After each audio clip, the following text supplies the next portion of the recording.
The Place Called Dagon. Chapter 4. 1. Mrs. Slater moved, a black silhouette, across the yellow glow of the kerosene lamp, bearing in chubby hands the last of the supper dishes.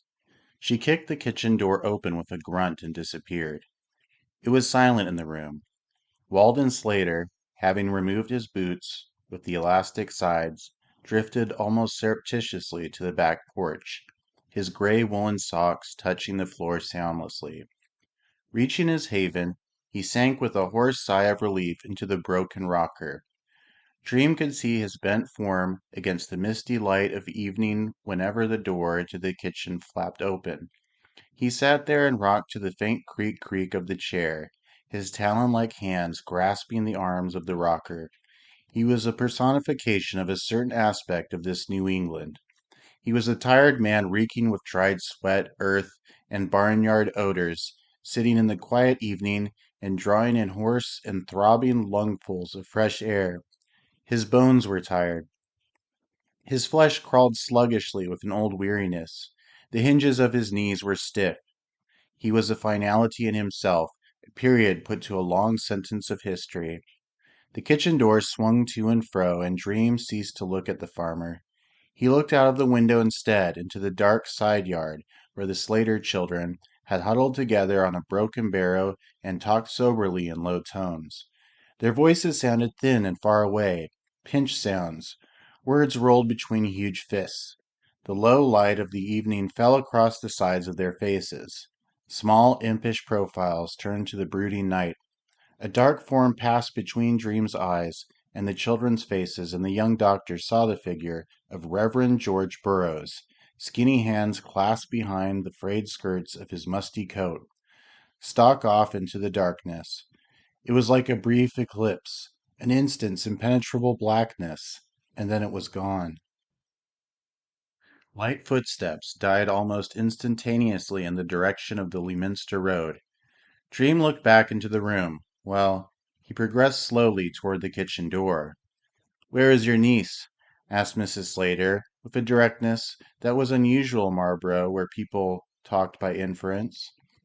The woman's eyes fluttered wildly at this unexpected question. Deborah. Well, Deborah.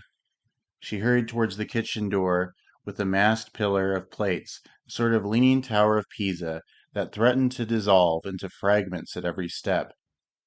At the door, she turned. She said, "Helping out. They needed somebody to help out."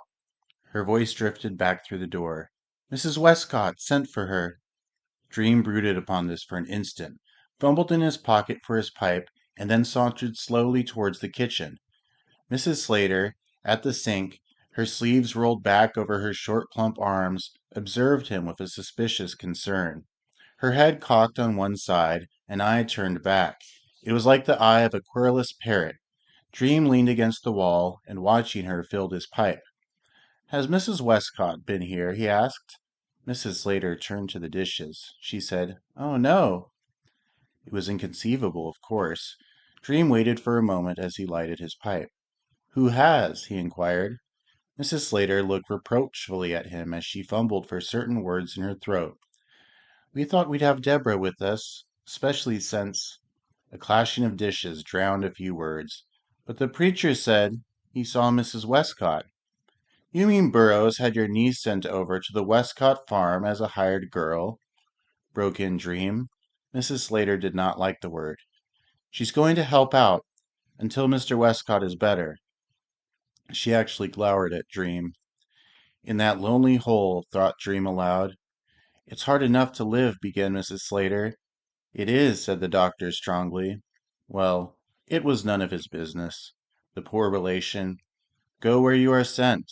All the same, it was a shame. Cloven head and his malignant eyes. Eyes like wet violets. Rock of Ages. Now why had he thought of that? He opened his mouth to speak again to Mrs. Slater, thought better of it, and turned back into the lamplit room. He had wanted to talk to the girl, to find out what she thought of things, and how this valley had affected her young mind. But now, why, she might as well be in Timbuktu. The Westcott farm gate opened into all hope abandoned. He picked up his hat from the little side table and walked slowly through the hall and into the yard. The hushed voices of the Slater children sounded like a faint drone. He could hear the rocker on the back porch. Creak, creak. The dew was heavy. It was better to keep to the gravel path. Creak, creak. He reached the street and turned toward his own house. Creak, creak. Shine, moon. He looked up at the murky sky. No moon. It was too early for the moon. Creak. Stars of the summer night. Longfellow. Far in yon azure. Creak. He fumbled. Creak. At the knob to his door, pushed it open, and entered the small hall. To go upstairs. Bed. But he was not sleepy. He would go into the back study and read for a while, or mull over Humphrey Lathrop's conversation. Humphrey knew. He felt his way along the dark hall and pushed the door open into the study. The minute he entered the room, he knew that there was somebody there. He was not frightened. He leaned back against the door and said softly, "Who is it?" A throat cleared noisily. "Wagner," replied a hoarse voice. "Are you by the table? There is a lamp there. Light it," said Dream. The match spurted like a tiny firework, and great shadows sprang up on all sides. A dancing ring of gins. Wagner's red beard hung like sultry smoke above the chimney. The man lowered his head and peered at Dream across the table. "What is it, Wagner?" inquired the doctor. "Is Westcott's leg bad?" The shaggy head shook slowly. "That's all right," he replied. "I wash it now. I'm real good at it." His eyes narrowed under his bushy brows, and his yellow teeth glowed through the massive hair. "She said you was to meet her by 10 in the back room of the burned mill," he said, slowly in his rusty sepulchral voice. "She told me to tell you." A faint throb of anticipation tugged at the doctor's mind. "Deborah?" he asked. Wagner said, "Mrs. Westcott." Dream's mind stopped dead. Automatically he said, "Tell her I won't come." "She said she guessed you would all right," replied the hoarse voice. To think now, leaning over the well, the white nape of her neck, heavy boots dragged across the floor. "What does she want?" he asked softly. There was no response. Boots dragging. A puffing.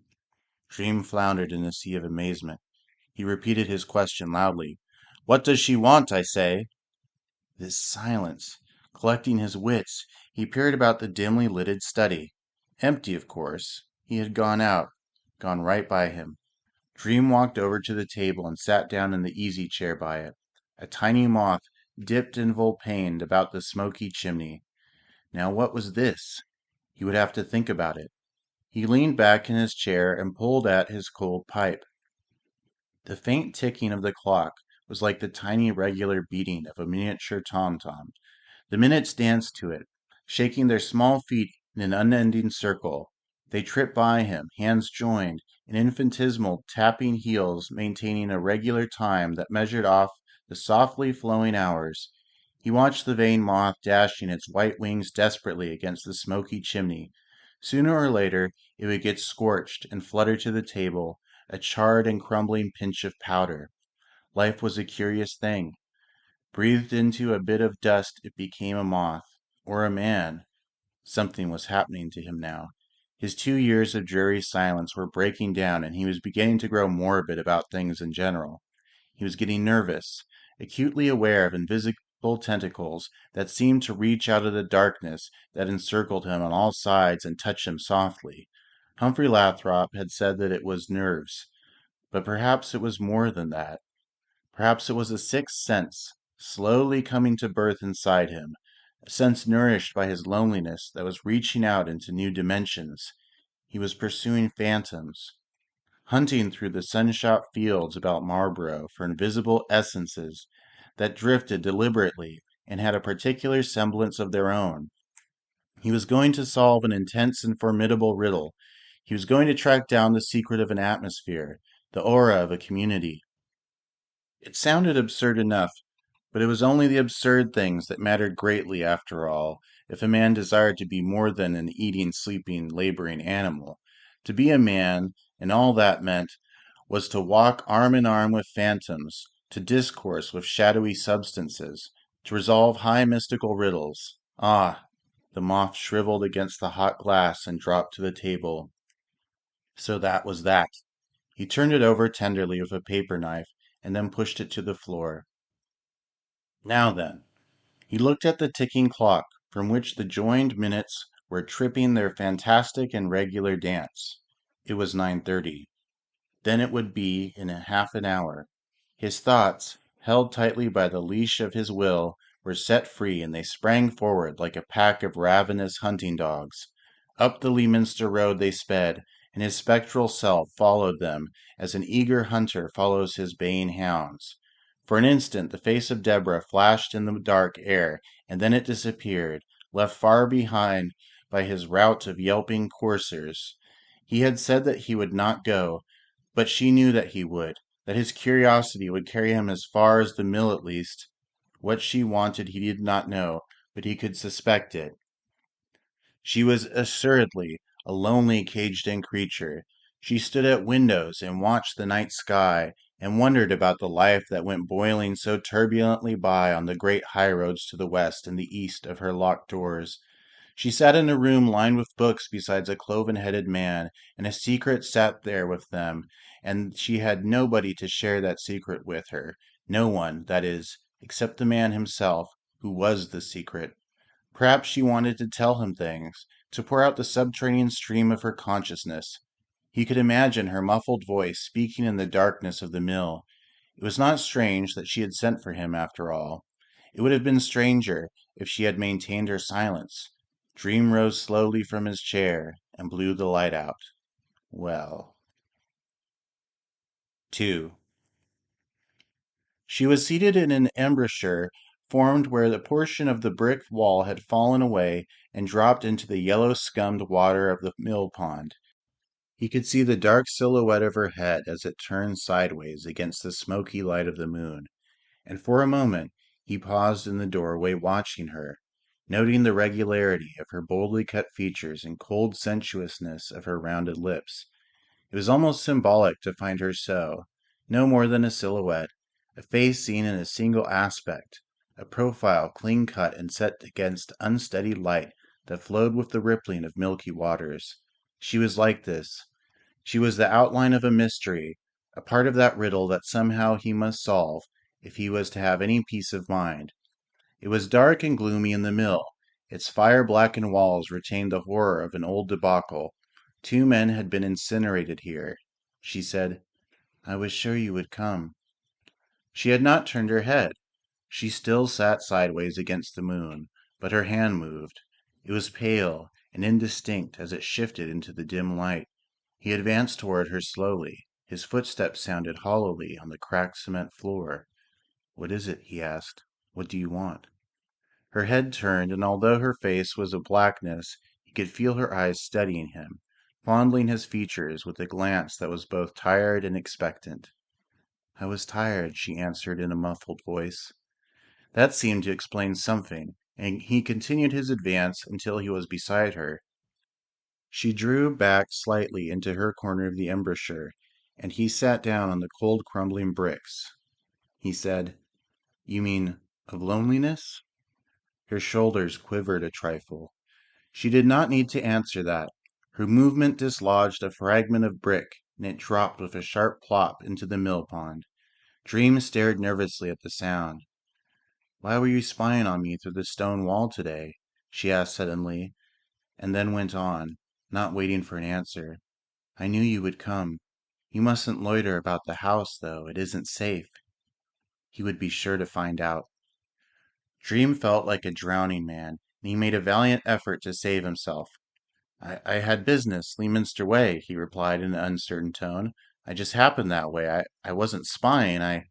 You needn't lie," she returned coolly. She put her hand on his knee. She said, "You are the first young man I have talked to alone for years."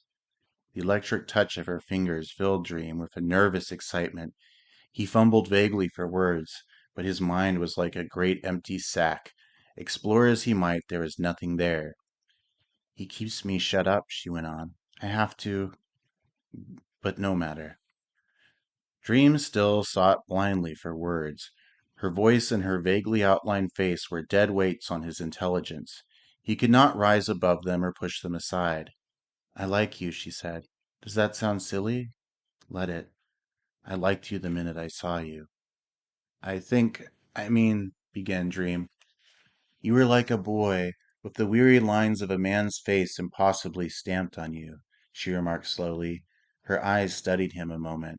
She asked softly, Are you afraid? His silence, complete and emphatic, was the mute answer to her question. In the milky light, he could see that she was almost smiling. Don't be afraid, she said, as though she were speaking to a child. I'm not afraid, replied Dream with an effort. What is there to be afraid of? I don't understand, that's all. Her face was level with his, and she looked at him for a moment steadily, her dark eyes, under their heavy lids, full of vague surmise. How long have you been here? She asked presently. 2 years, answered Dream, much as though he were a schoolchild being examined. So long, she murmured. You see how ignorant I am. Men pass outside my window and I never see them. Dream, in spite of his confusion, doubted that. What do you know about me? She proceeded. There was a faint breathlessness in the question. Practically nothing, he said. She sighed, and it seemed to Dream that she sighed in relief. We are not children, are we? She asked irrelevantly. Dream shook his head. It has been so long since I conversed with anyone that I have almost lost the use of words, she said half to herself. Yet words were once my favorite playthings. I would shape them into all sorts of patterns.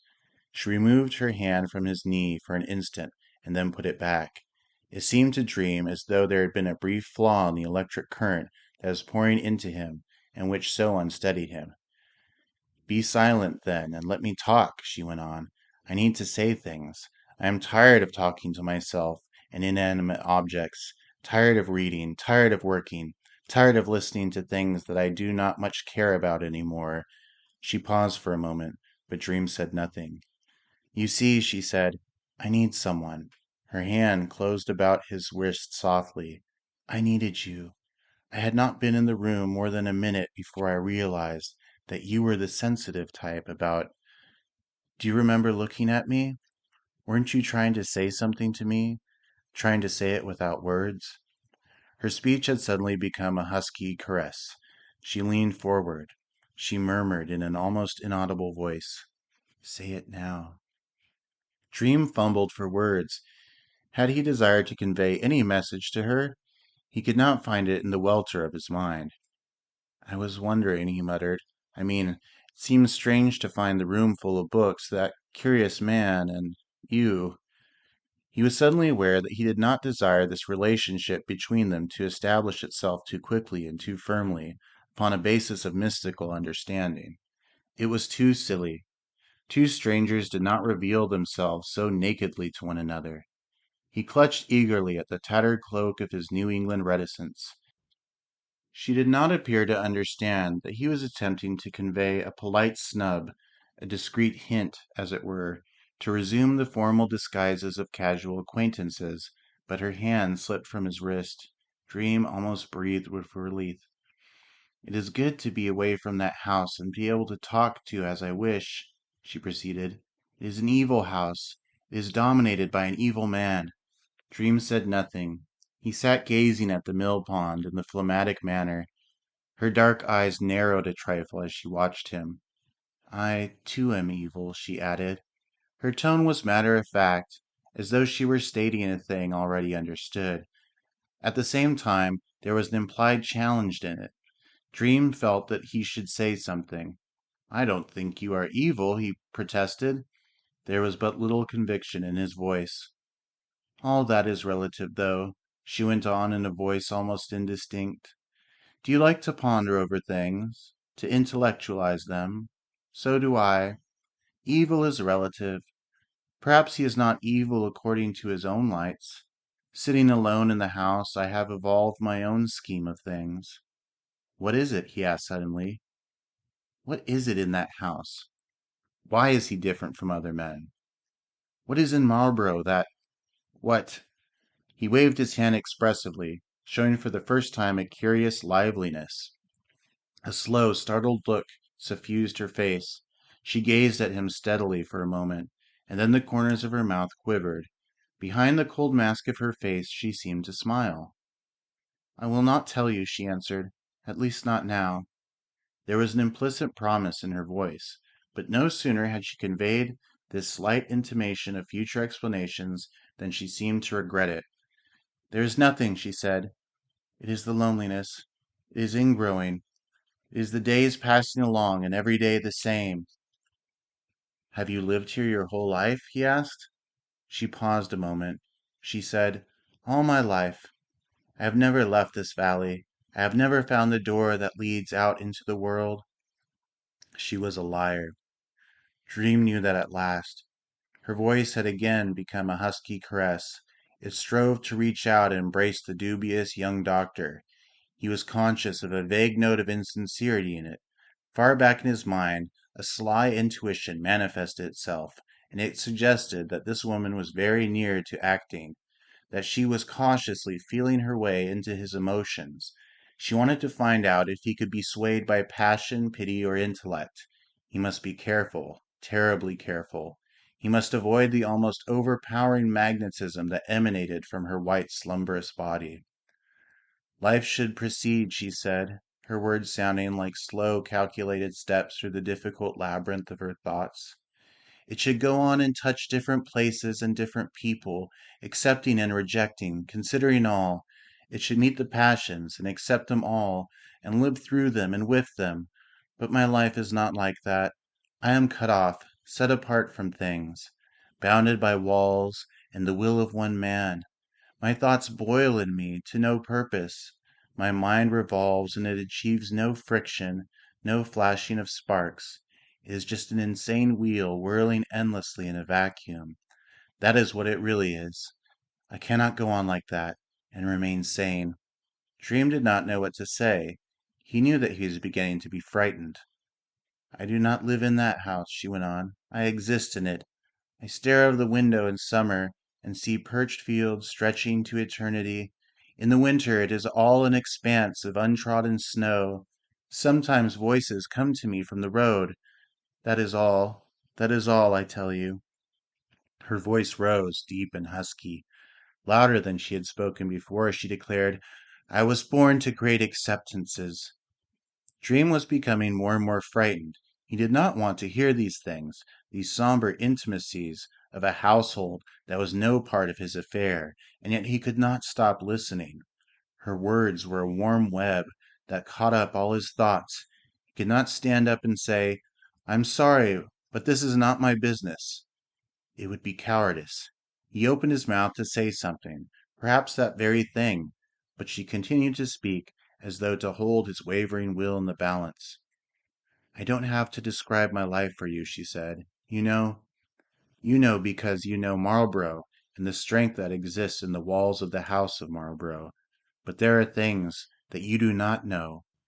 You do not know that my husband is— but why should you know? He is like God, but cannot tell you what I mean by that." She stopped, apparently expecting some exclamation, but Dream sat in silent bewilderment and said nothing. "He directs destinies," she went on. "He lets nothing stand between him and the objectives he has planned for himself. Not even me, least of all me. He has great power over the minds and futures of people when he chooses to exercise it. It is impossible to be independent of him. Once inside the walls of his house, there is no individuality left to the visitor, or rather the intruder, for no one enters his house except intruders. He spreads like a great force over everything. Freedom becomes a secret possession then, something to be cherished darkly at one's bosom. It is only in an escape from that house that one may assert one's unique unity. It is by slipping away that I keep myself sane. I have slipped away now. He is busy at his books, and the new girl moving about will perhaps seem to be me." "What books?" asked Dream abruptly. If he could find out what Westcott read, he could find out what he thought. That was Westcott's own idea. Even as he asked the question, he realized that he was crudely diverting Martha Westcott from her self-revelation, and he flushed at his unconscious rudeness. She did not seem to notice his divagation. She said, "I don't know. He buys old books, sends to Europe constantly for items he finds in the catalogues that come to him, but I never look into them. My mind is my book. I think that he is formulating a new religion from them." He was aware of her untruthfulness again, of something held back and reformulated in the mind, of a desire to impress him and yet not to tell him anything substantial. A new religion, he repeated with a shade of curiosity. She dismissed it vaguely. She said, "He is fashioning a new god in his own image." It sounded silly to Dream. He wanted to smile. A cloven-headed man on an avoided farm in a forgotten valley creating a new god. He felt like blurting out, "Oh, come now, that is a bit too thick." Instead, he declared, "We all fashion God in our own image. It is our unfortunate weakness." She was getting impatient with the topic. She did not want to talk about anything but herself. "But not his kind of God," she replied, a vague note of irritation in her tone. "Perhaps, after all, he is fashioning himself into the image of an old God. Would that be unusual? I really can't tell you. I don't know. I am only a part of the furniture in that house. I, too, have my philosophy of living." She paused for a question. "Yes?" said Dream politely. She stirred uneasily, and her knee, warm beneath her skirt, struck against his leg. In moving her head, bent forward, and the fragrance of her hair swept his face. Suddenly he was enveloped in the hot, disturbing atmosphere of flesh. He wanted to rise to his feet now, to terminate this ineffectual interview, to explain to her that though she might upset his mental equilibrium by the magnetism of her body, the subtle insinuations of her mysterious eyes, and the leashed ardor, so like a caged tigress, that moved behind her pale flesh, he was yet aware of her cunning licentiousness, that would use him for her own malicious ends. He could view her with a cold intensity from a distance now, could speculate as to her designs, yet at the same time he was aware that in her immediate presence she dominated him by a power that was not entirely beauty. It was this that made him uneasy and unsure of himself. "Yes," she said, low, husky, half passionately. "I have my philosophy of living. It is to drink to the dregs of opportunities vouchsafed us by time, to take advantage of that cruel gaoler, destiny, and fool him at every turn. We are born free, and we should live free. Our blood whispers messages to us, and we should answer those low calls that ring in our ears if we are to vindicate ourselves to ourselves. Have you ever rested your head against a woman's breast and heard the blood racing furiously through all those arteries? What are we put in this world for? We are the fruit of suppressed joy, are we not? In this liberation of self for which we are ordained, there is only one way of being actually free, and that is to surmount the 1,001 petty laws and dogmas that hedge us about. We speak constantly of obligations, but what do we mean by them? Do we mean that suppression of our free instincts and the obliteration of our integrity before the selfish demands of another's welfare and peace of mind? Is not that a lavish instinct? What is our debt to humanity, but the reverse of humanity's debt to us? There is a freedom based upon the destruction of all laws, political, religious, and moral, a freedom where we may tread the earth as gods in a great tranquil equality, and it is to that freedom that I turn my face. If I am free in myself, if my thoughts and secret passions move as they please, why not this flesh which I carry travel in freedom also?" He heard the soft sound of her breast struck sharply by her hand. "I do not say no to anything," she went on. "I merely say, does it satisfy me and fill me for the moment? If it does, it is good. If it does, it is an end in itself. Let men and women think what they please and move about their free wills. I abolish slavery." It all sounded like a set speech to Dream, something she had written out and memorized.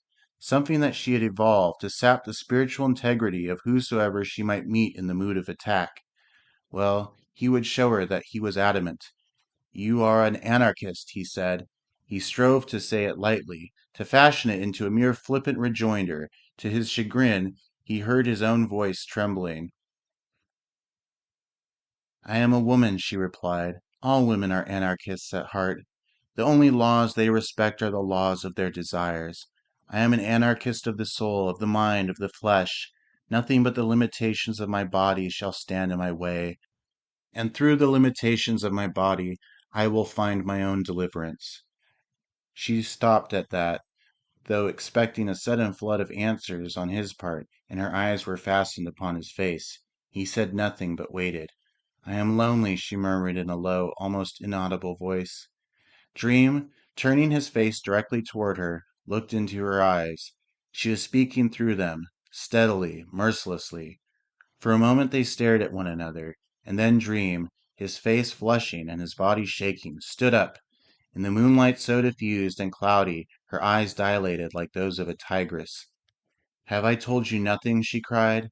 "Have I said nothing to you?" Her voice was loud and raucous, a terrible sound that caused Dream's body to sway. It was as though she were lashing him with a whip. "You have told me many things," he answered in a trembling voice, "and most of them I did not want to hear." She stood up before him and put her hand upon his shoulders, the nails of her fingers pressing into his flesh. "You coward," she said. "You miserable coward." She took her hands from his shoulders, but still retained them in his own. Her hands were cold, and the palms were moist. "I am not a coward," he answered in an uncertain voice. She breathed deeply, a long shuddering inhalation, and then put her mouth close to his ear, her long body resting lightly against him. "Listen," she said in a husky whisper. "Are you as lonely as I?" Suddenly she stopped and twisted about toward the door of the mill, a door that yawned on the road and framed in its square a cloudy, milky haze. "Do you hear it?" she asked in a low monotone. He had already concentrated his faculties and was listening intently. "Yes, I do," he answered. A cold fever settled on him as he replied, and he knew that he was perspiring icily at every pore. Over the narrow wooden bridge that spanned the Sacarac River sounded slow footsteps. He could hear them distinctly in the nerve-wracking silence of the night, a measured advance that increased in sound as the invisible traveler neared the mill.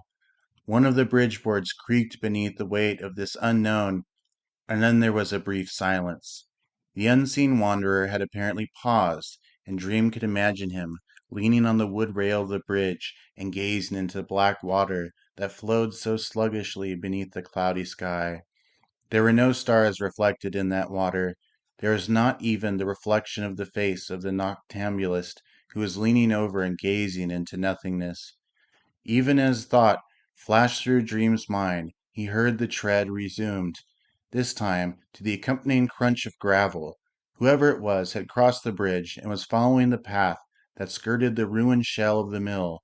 Suddenly, with surprising strength, Martha Westcott thrust Dream away from the broken embrasure where they had sat in the murky glow of the half-drowned moon and against the charred side wall of the mill.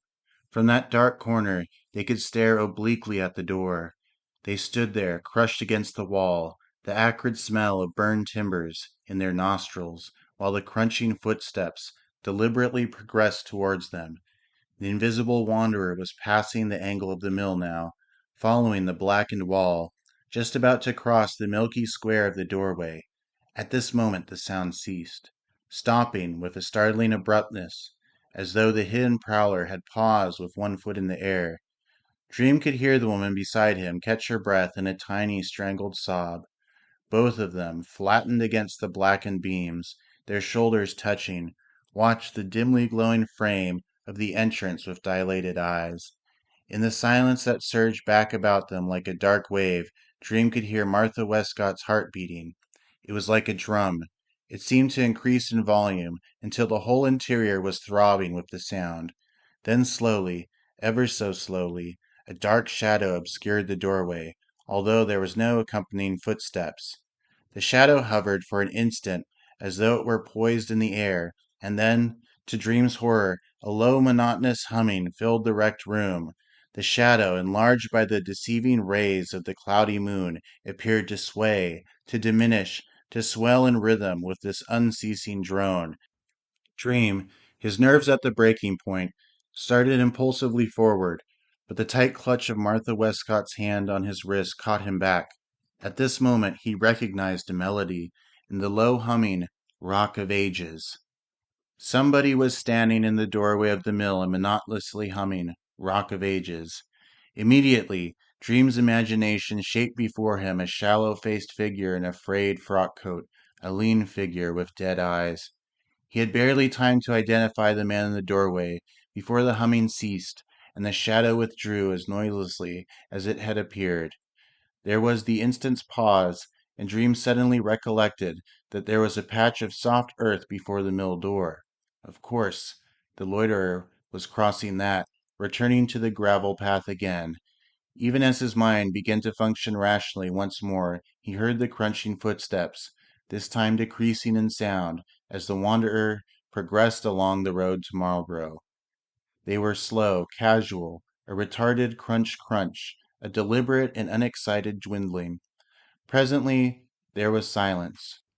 Dream, relaxed and almost smiling at the fever of fear into which he had been thrust by the nocturnal rambler, turned to Martha Westcott.